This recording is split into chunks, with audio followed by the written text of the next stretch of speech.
Наиболее радикально настроенные экстремисты чаще всего это соратники определенных представителей террористических групп или организаций, которые распространены по всему миру.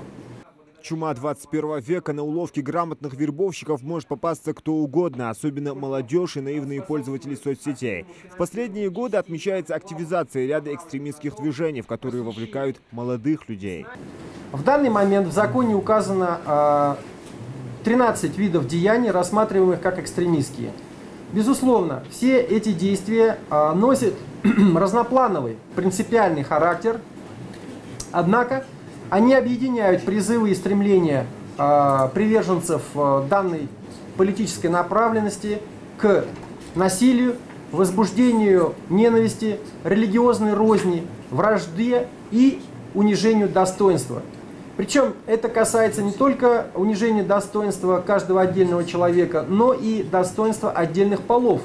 Задача этого семинара совместными усилиями выработать общий механизм противодействия экстремизму и терроризму. С участниками, а это представители органов исполнительной и муниципальной власти, работающие по профилактике запрещенной идеологии, разбирают основные методы в борьбе с этим общим злом.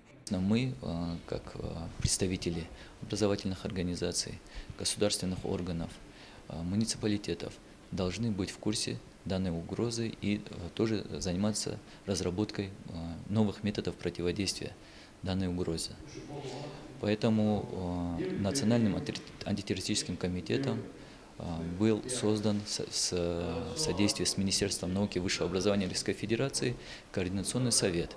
Данный координационный совет сформировал в нашей стране 7 ведущих центров и около 20 координационных центров, которые будут работать на профилактику экстремизма и терроризма в образовательных учреждениях.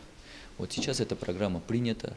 Идеология терроризма и экстремизма в основном преподносится под видом борьбы за справедливость, защиту национальных интересов, чистоту религии, а по факту является средством достижения политических целей и дестабилизации обстановки во всем мире. В настоящее время, по сравнению с предыдущими годами, обстановка более-менее стабилизировалась. Если раньше именно террористических, экстремистских преступлений и проявлений было больше, то в последние годы идет тенденция к уменьшению. И в последние годы, даже если судить по лицам, которые выехали в Сирийскую Арабскую Республику, по ним тоже, соответственно, и уменьшение идет, и как бы люди уже меньше выезжают, уже понимают последствия своего выезда туда. قصد يظلم حدا وظلم دي الله تجبو نخ دي هنا يظلم دي هنا دوار تجبو جبو نخ يرحم تشعدوها اشتت دي هنا عادل جوزلي نش كح يحم توخج يناها يدي يتي شابو مش تحقد مش عربوش بان مش وحمد ديها بوزن بجناها وز بول بيجبوش كيجناها ما كرشت تنادلج دو هم قيك دي تخن اشتقول بالمحتكي قير.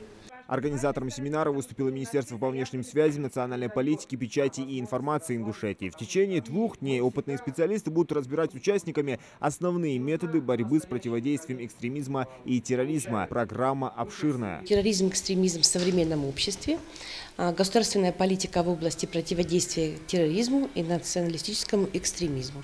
Это первый день. Второй день у нас будут темы: роль гражданского общества в СМИ и обеспечение этноконфессионального мира и согласия, и мероприятия по профилактике идеологии экстремизма и терроризма. Вопрос профилактики терроризма и экстремизма очень остро стоит не только в России, но и во всем мире.